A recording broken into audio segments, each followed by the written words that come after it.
I am very glad to be here, and I appreciate the work that Lynn has done. I know there must have been a lot of work through the Peace Center to put this together. Thank you very much for that, for bringing me here. I appreciate what Senator Vivian Brooke has done. Actually, it's Vivian. It was originally Vivian's idea for us to come, and I'm very glad to be here, and you're housing us and going the extra mile that way. Thank you. Vivian is a member of the Women Legislators Lobby, which is an organization of women state legislators that work with the grassroots blind women to make the connection between federal policy and how that shakes down on the state level. We're working on the nuclear waste transport issue butch with our women state legislators. So we appreciate that program. And Representative Squires was here a minute ago. I believe she had to slip out. She was at our national conference in Washington in September, and we've gotten to know her better and are very grateful. And I met Diane Sands across the street earlier tonight. Well, because of the opportunity to come and meet with you, I have been studying about Jeannette Rankin, and the more I learn about Jeannette Rankin, the more inspired I am by this incredible woman. She has now gone way up on my list of sheroes. I've become very enthusiastic, so much so that my son Paul, who is 15, is doing his term paper in history class on Jeannette Rankin. And he is comparing and contrasting her with Sandra Day O'Connor, the first woman appointed to the Supreme Court. So the whole family has become enthusiastic about Jeannette Rankin, and we're so glad to be here to celebrate the 10th anniversary of the Peace Center. I appreciate you welcoming my husband Dave. He has not ever been with me before on a WAN trip, so it's a real luxury to have him. When he heard that it was Montana, he said he ran straight to the phone to order his airplane ticket because he sure did want to come to Montana. You have to understand that for Georgians, Montana has a mythical quality to it, larger than life, big skies and mountains and cowboys, and Dave wanted to be with me here, and so I'm glad that he can be, and I appreciate your welcome of him too. Jeannette Rankin, her work parallels almost perfectly the work of WAN. I think early on in her career she realized that the quest for peace was related to the women's suffrage movement, that to empower women politically was a way to end war. And that is the mission of WAN, to empower women politically to reduce militarism and violence and redirect the excessive military resources to the urgent human and environmental needs. Jeannette Rankin herself knew political power as she was the first woman elected to Congress. She knew the quest for peace as she was the only member of Congress to vote no on both world wars. And what she said about that, I think, is so inspiring and so significant that I just want to share those words with you in opening tonight. She said, "I have always felt that there was more significance in the fact that the first woman who was ever asked what she thought about war said no.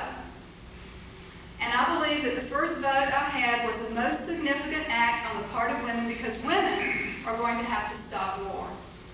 I felt that the first time the first woman had a chance to say no against war, she should say it." And Jeannette Rankin throughout her life continued on her mission to end war throughout the Cold War, Korea, Vietnam, until her death in 1973. I believe that she's present with us here tonight, and I believe that she would be pleased for us to take this moment to assess where we are on this quest for peace. We are going to do that by using a very special lens, and that lens is a pie. Not quite ready for it yet, Lynn. Not just any old pie, but the federal budget pie. The federal budget might seem like a dry and distant topic. It's not. Think of it this way. Gloria Steinem said that the federal budget is a statement of the nation's moral character.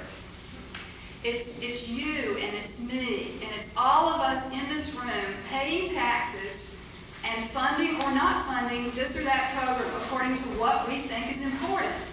It's a statement of our values. It's what we care about. And so we're going to take a closer look at this pie to see what it says about us.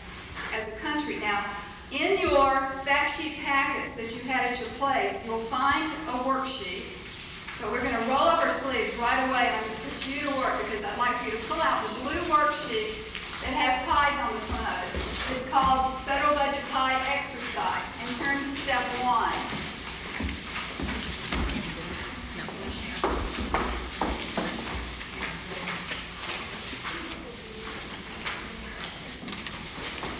The first thing you'll notice when you pull this out is that there are 2 pies on step 1. One is the larger pie at the top. That's the total federal budget.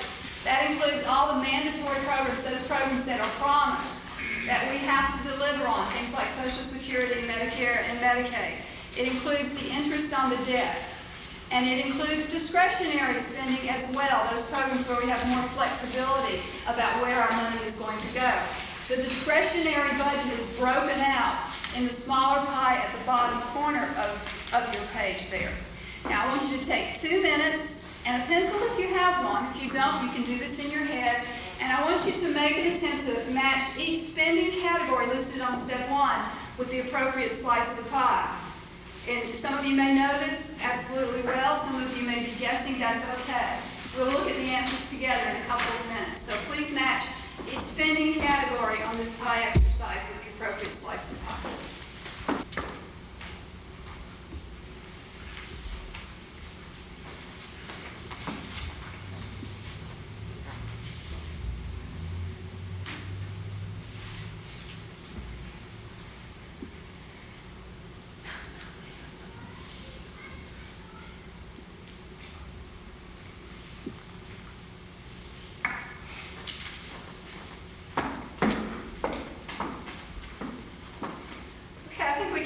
Now open your folders. If you're not finished, that's okay. We'll go over the answers together. To step 2, the answers to the federal budget pie exercise. We're going to start by focusing on the total budget. About $1.5, a little more than that, $1 trillion annually. And these figures are for fiscal year 1996. It has not changed very much at all. So we're not exactly current, but we're absolutely current enough with these 1996 figures. The largest slice of the pie in the total federal budget at 34% are all the discretionary programs that we'll break out in just a minute and spend a lot more time on the discretionary budget pie. The next largest slice you see at 22% is Social Security. And then another large slice over on the other side of the pie at 18% is net interest on the debt. And our deficit has been doing better in this current fiscal year, so that I think it has gone down a percentage point for fiscal year 98. Medicare is 11%, and Medicaid is 6%, and then other mandatory spending is 11%. Now, for our purposes, I wanted to talk just briefly about this 17% that is the military budget. That may or may not seem large to you. But one thing that is important to note when we're doing this total pie is that there are valid ways to configure this so that it comes out differently. And I'll tell you what those are. One point is that the net interest on the debt, half of that, 51% actually goes to pay for the expenses of past wars. So that is a military expense, even though it's a past military expense. Under other mandatory, $36 billion is for veterans benefits. So that's a military-related expense. And many people will take Social Security actually completely out of this total budget because it's a self-funded trust fund. It's not part of the regular federal income tax. If you do take Social Security out, consider the part of the interest that's military-related and veterans benefits, then of the total federal budget, the military is 43%. And that's a valid way to do it, and some groups do it that way. But I want to spend most of our time at the other side of the chart at the discretionary budget pie. And the first thing that leaps out at you when you look at that is the huge half of the pie that goes to, everybody knows, you can say it, goes to the military, right. The military budget in fiscal year 1996 was $268 billion. This year, in 97, is $265 billion. and it will be fairly consistent next year.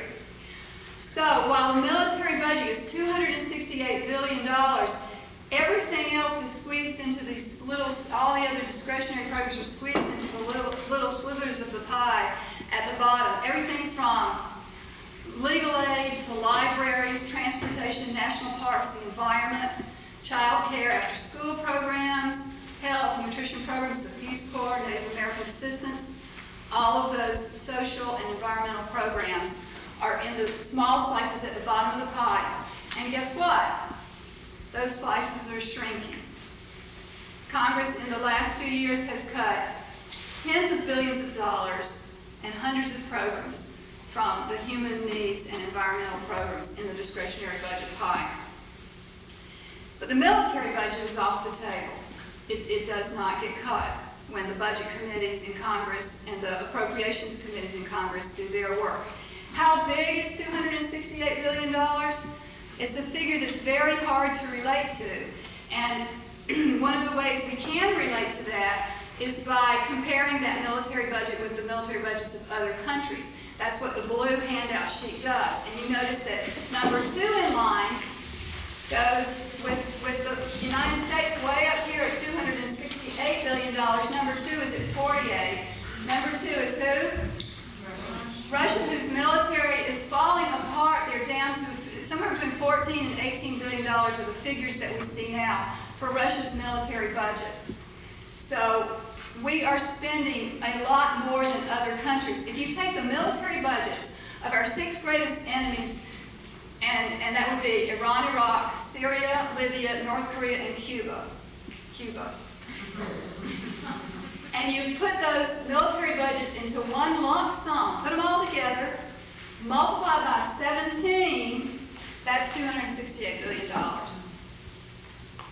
Top-level military experts inside and outside of the military say that we could cut anywhere from $40 to $100 billion a year and still be far and away the strongest military power in the world.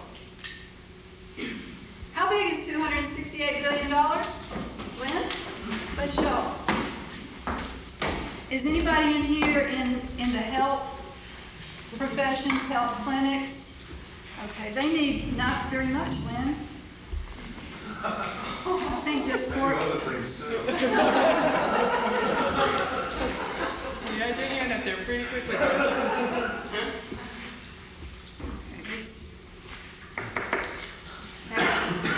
Health doesn't need much. It's, the CDC, health clinics, health programs, food safety, mental health. They don't need very much. They can have 4% of the discretionary budget pie.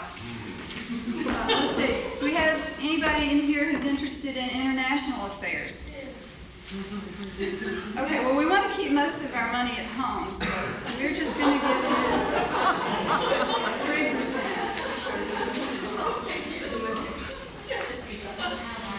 That's the international budget. Now, some of that money is I wouldn't consider very well spent anyway to do military aid to other countries, but that's also the Peace Corps and international development funds. I know that housing is an issue in Missoula because of the lack of affordable housing. Do we have anyone that works in the field of housing? We can give a little more to affordable housing and income security. Just a little bit more, not much, but more than we gave to those other countries, for goodness sake. 7%. And education. Surely we have a teacher in here. We're going to give even another percentage point, 8%, to education. Any teachers? Students? Good. Peace activists yet? The environment, science and agriculture, emergency food assistance, natural resources, 9%. Natural resources. I think we have a natural resources guy sitting. Community and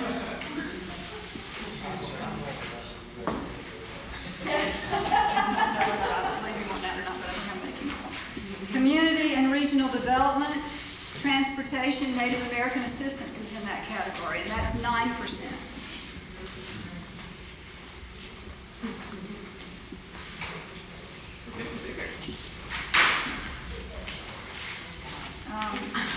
Government, Administration and Science Legal Services, Veterans, this includes some veterans programs and some prison programs. Now, have I left out one? Except for the military?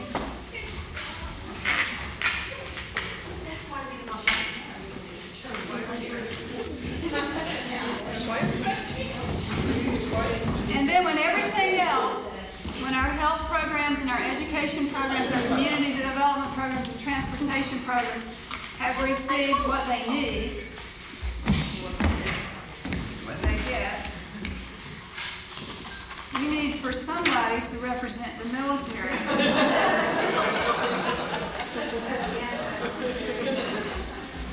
Your husband says he was holding out for that.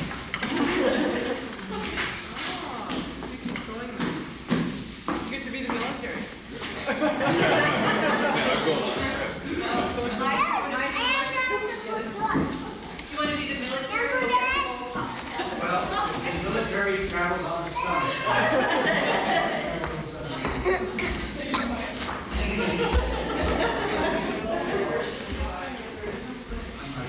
268 billion dollars for the military is a lot of money.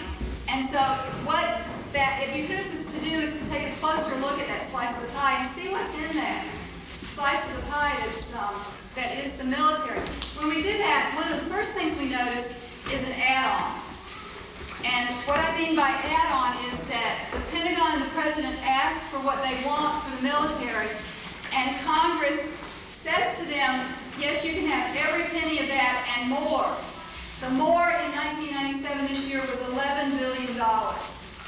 With that $11 billion, oh, by the way, here's $11 billion extra that Congress gave the Pentagon that the Pentagon didn't even ask for, we could have fully funded 18 human needs programs that are targeted for elimination of cuts. Head Start, legal aid, school to work opportunities, adult and vocational education, the National Endowment for the Arts, Corporation for Public Broadcasting, summer youth training and employment, and on and on. Fully funded for an entire year with the extra $11 billion that Congress threw at the Pentagon. That number in 1996 was $7 billion. That number in 1998 is about $4 billion.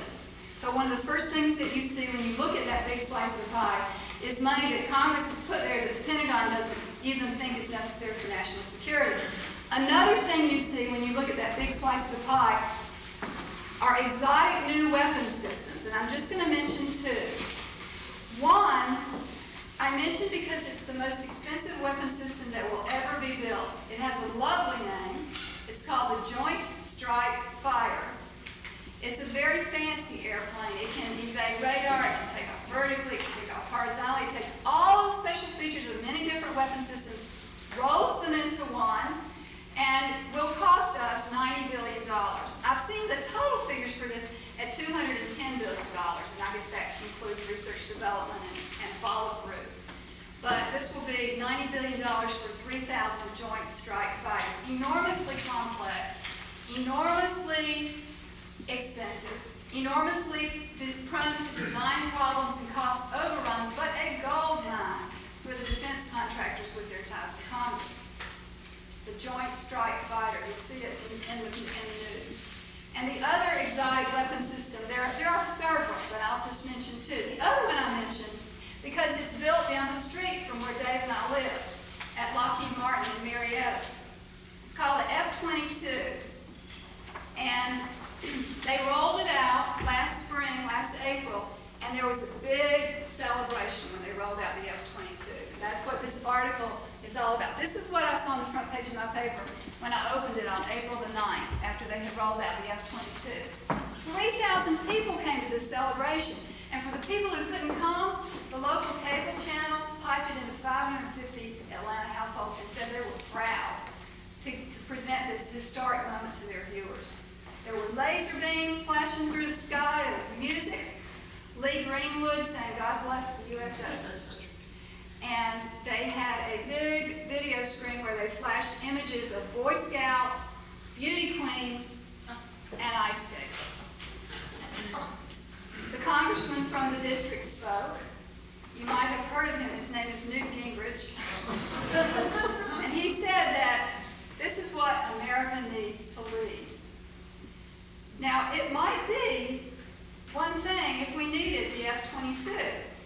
It might be worth the price tag, $159 million per plane for 339 planes, about $70 billion for this one exotic weapon system, if we needed it. But the fact is that the F-22 was originally developed to counter Soviet fighter planes that were never built. It will replace the F-15, which is the finest air-to-air fighter plane in the world. And the only reason we could possibly need the F-22, are you with me, is because we've sold F-15s and F-16s to other countries, and so we need something that can counter these weapons that we've sold to other countries.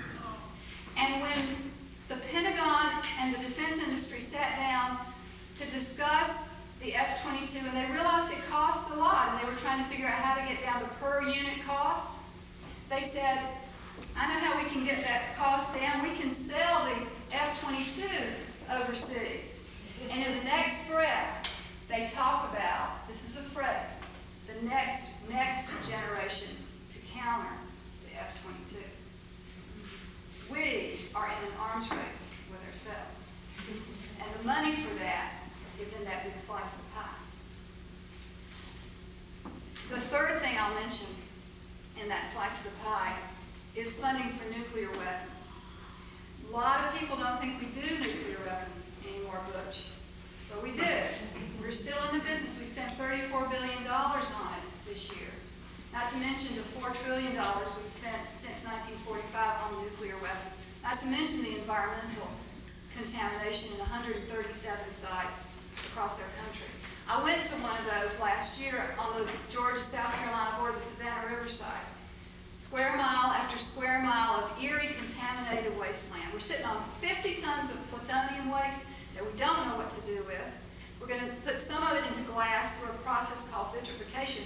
But most of that plutonium, the plan is to put in civilian nuclear reactors to produce electricity, introducing the most deadly substance on earth, plutonium, into the marketplace. It's called MOX fuel. Closer to home for you would be the Hanford Reservation, where the nuclear waste in those tanks, in 67 of those tanks, is leaking into the earth and groundwater, and according to a New York Times article earlier this month, making its way to the Columbia River. The cleanup for that, funds for cleanup for that, which sounds like a pretty good use of Department of Energy money, are being cut. The Department of Energy is spending less on cleanup these days and more on development of new nuclear weapons. There's a program called Stockpile Stewardship that is on the surface intended to maintain the safety and reliability of the nuclear stockpile. And the centerpiece of Stockpile Stewardship is something called the National Ignition Facility. Hands up if you've heard of the National Ignition Facility. I'm just curious. I don't expect you to necessarily. A couple of people? No, nobody in Georgia has. Everybody in Northern California has. I was out there in March. There's a great peace group out there, Lynn, Grandmothers for Peace. Do some of you all know them, Barbara Rita? They are very upset about the National Ignition Facility. It's NIF for short. They've been protesting and getting arrested over it. And what NIF is a huge stadium like the Rose Bowl. And in this stadium, virtual atomic testing will take place. They will shine 192 laser beams down onto a tiny pellet of hydrogen the size of a peppercorn. And what goes on at the junction of those 192 laser beams is akin to what goes on at the center of the sun. Why? They say it's about maintaining the safety and reliability of nuclear weapons. We know there are cheaper, less elaborate ways to do that. We know it's about maintaining the budget at Lawrence Livermore Labs, and we know it's about continuing to develop new nuclear weapons. It's a sneaky way around the Comprehensive Test Ban Treaty, and we're not fooling other countries for a minute. They know we're improving our arsenal, and that gives them incentive to do the same and undermines crucial global efforts for the abolition of nuclear weapons.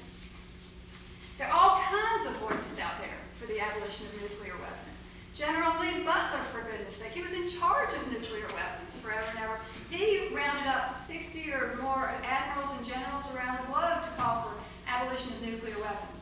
The International Court of Justice has declared them illegal. The National Academy of Sciences has said that we should get down to about 100 nuclear weapons. We now have about 10,000 each, U.S., Russia, plus the other countries that have nuclear weapons. Celinda Lake, who's a very well-known pollster in Washington, took a poll, and 77% of the American people were for abolition of nuclear weapons. So the people are over here leading us into the 21st century as a nuclear-free 21st century. Imagine that. And our government and our labs are back here with their old nuclear weapons agenda. $34 billion for that. Stockpile stewardship, command, control, communications, operations, even Star Wars. After all these years, we're still trying to build Star Wars. Well, that's some of what's in this big slice of the pie. But who ended up eating that slice of pie? I thought it was Just give me another few minutes. Okay.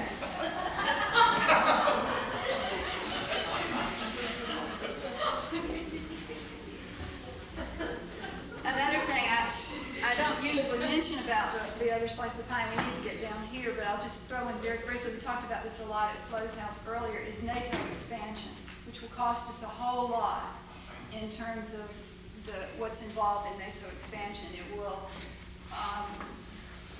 according to the administration, only cost a couple of $1 billion, but we're going to be funding, I can guarantee you, the weapons that will go into the new member states. And so that's something to please listen out for.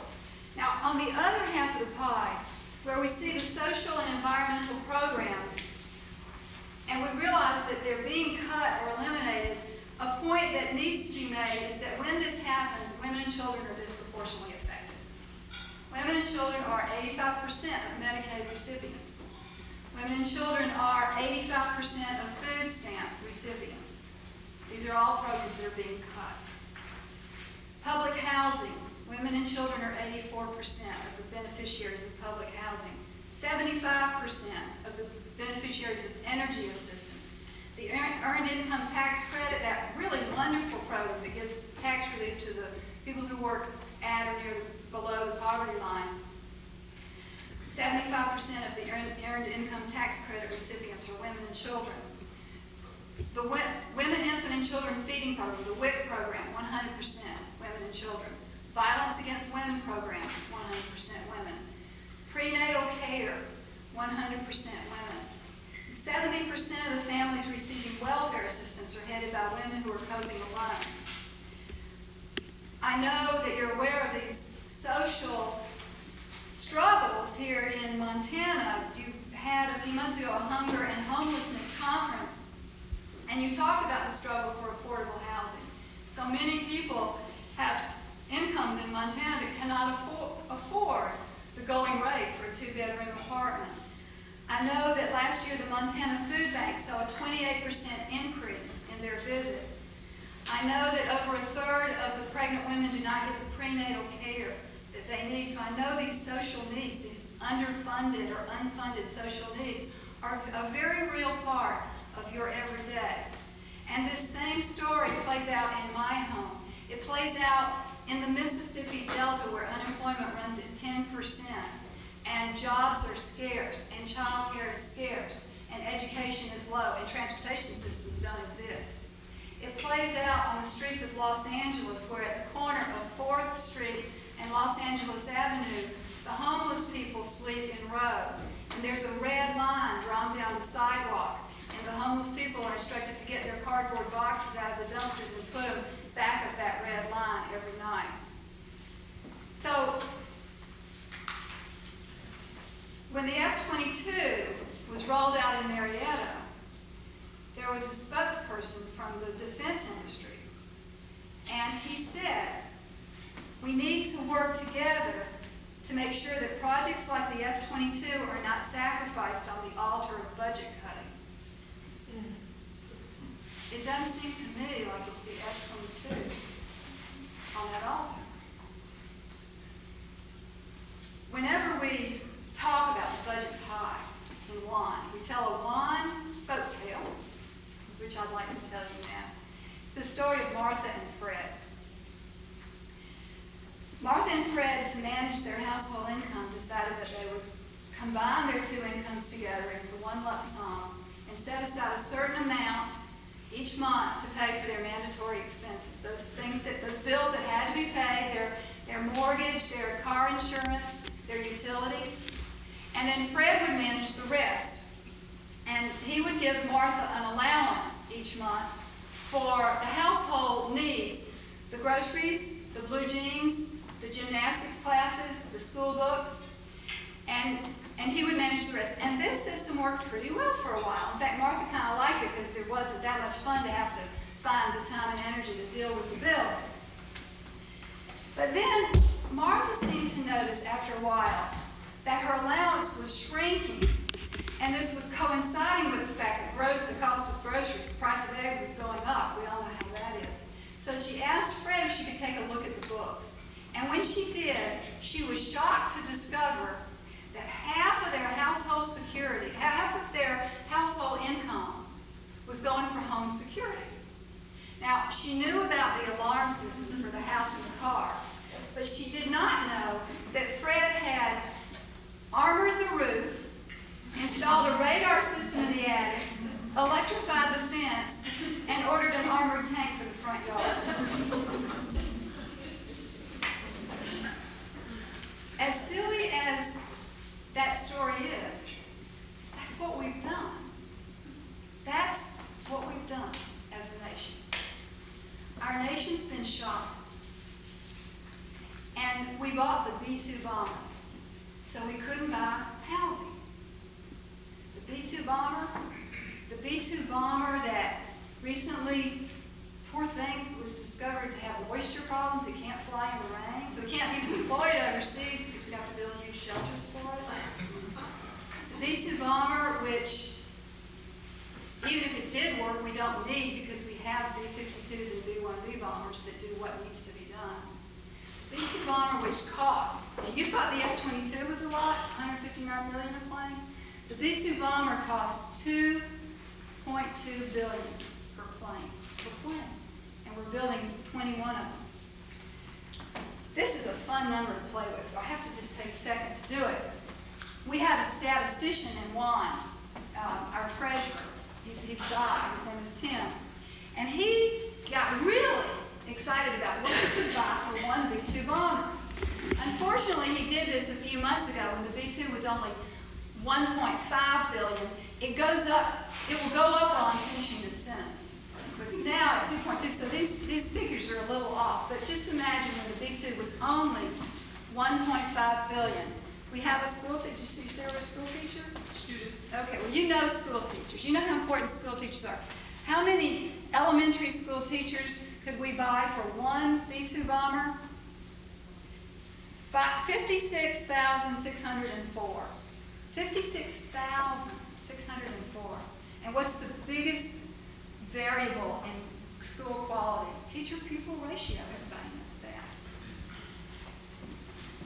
There's one on here about groceries. If I can spot it, I'd like to share it with you. Buy groceries for one full year.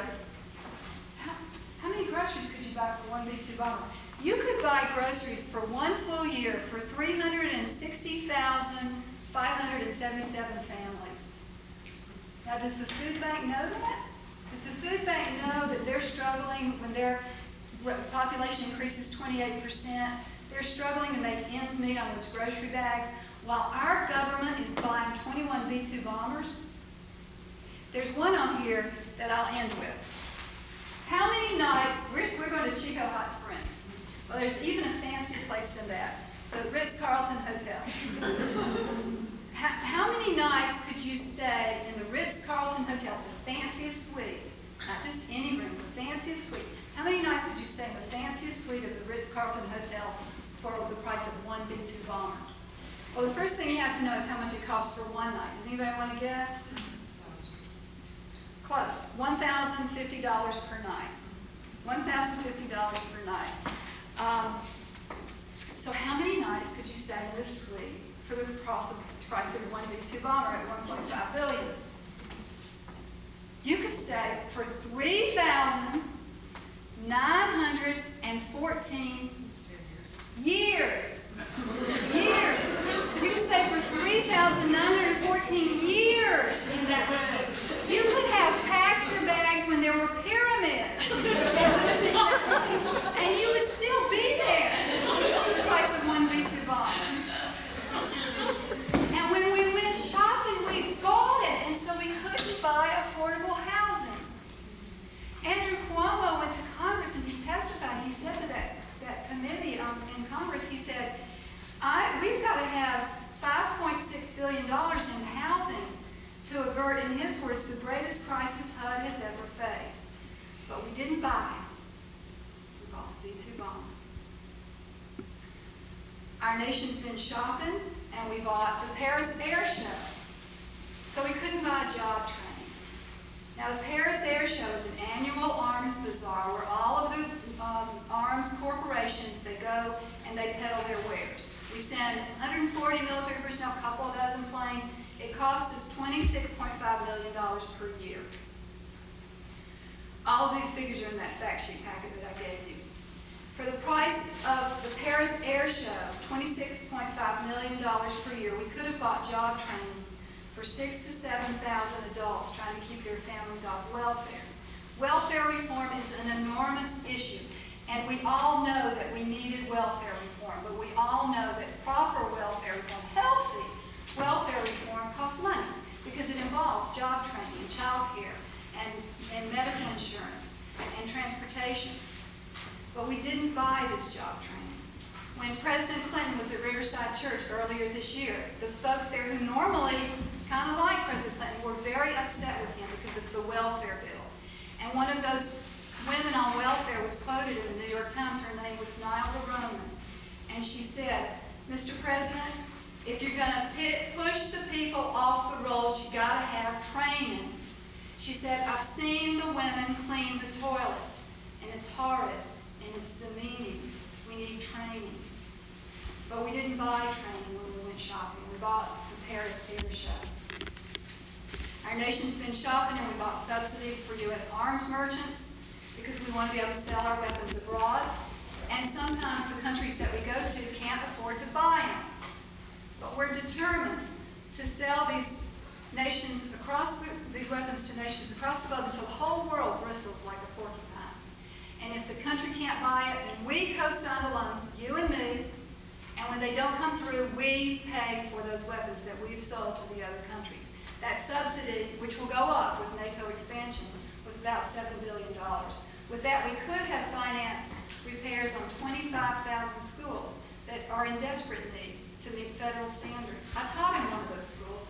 A couple of years ago, I taught PE in Oakhurst Elementary School. I taught it in 5 schools because we couldn't afford to have a PE teacher in each school like we needed. We don't have that kind of money in education. You saw that slice of the pie.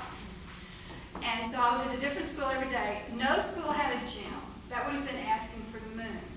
So on rainy days, I guess you couldn't get by with this in Montana, but in Georgia we were outside almost all year.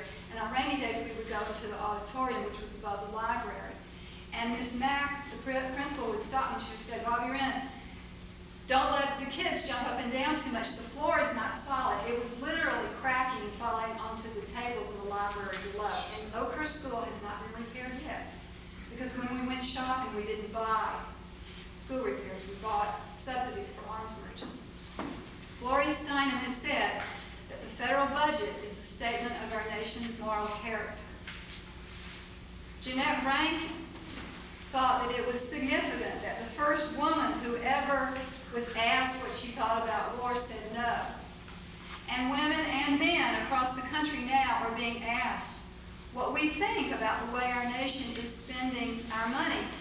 And we need to say no.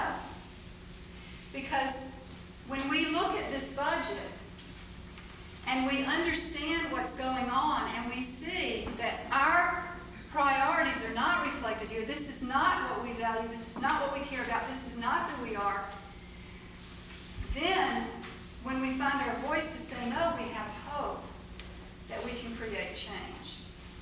And I am a big believer in this. Can we create change? Can we ask Jody Williams in the International Campaign to Ban Landmines? Can we create change? Well, on April 24th, the Chemical Weapons Convention was ratified by a vote of 74 to 26, banning an entire classification of weapons of mass destruction from the face of the earth, because people like you and me work on that. Can we create change? In the House of Representatives this year, they actually passed the Code of Conduct on global arms trade, just in the House, but it's a step in the right direction. Something that nobody ever thought would happen, but we've worked on that again and again and again, and the lead article in the New York Times had it right when that vote came out of the House. They said, "This is a remarkable demonstration of the rewards that can come to a dogged movement with few resources, but an important idea." Can we create change? Ask the people who've been around the Jeannette Rankin Peace Center for the last 10 years. Ask them about their bicycle bank. Ask them about their peace potlucks and global forums and their newsletter and their peace education, their conflict resolution. Ask them about their global store that helps to market merchandise from around the world and speaks for fair trade and labor policies. Can we create change? One, and I know you know that we can create change. We've done it, and we've got to keep doing it. And it can be really transforming change if we can work together. That's what we're trying to do more and more in WAND and with groups like WILF and Peace Links. We're trying to work across organizational lines because we all have this discretionary budget pie in common. Whether we're pure peaceniks or whether we care about housing or health care or education or community development or good science, we have this in common. And we believe that if we can come together in a network sharing the same worldview, we can create the kind of change that can transform society. The green sheet that I left with you is one vehicle for moving in that direction. It's really an exit form. It's a roadmap. If you are associated with a group, the Jeannette Rankin Peace Center, or other groups, other human services or environmental groups, I hope you will fill that out and leave that with me, or you could mail it in to me, but it's better if you can leave it with me tonight, so that we can contact you. We'll make up a database of all the people who signed that with your names, addresses, organizations, and phone numbers, and we'll mail it to you in a follow-up letter. So you've got the network that was here tonight. You'll get that from me. And you'll get other pieces of information from me, and I hope that you'll share with me ideas of how we can work together. It's really more of a movement than an organization. And in that form, I know that we can work for change. Thanks for letting me talk to you tonight. It's been a great audience.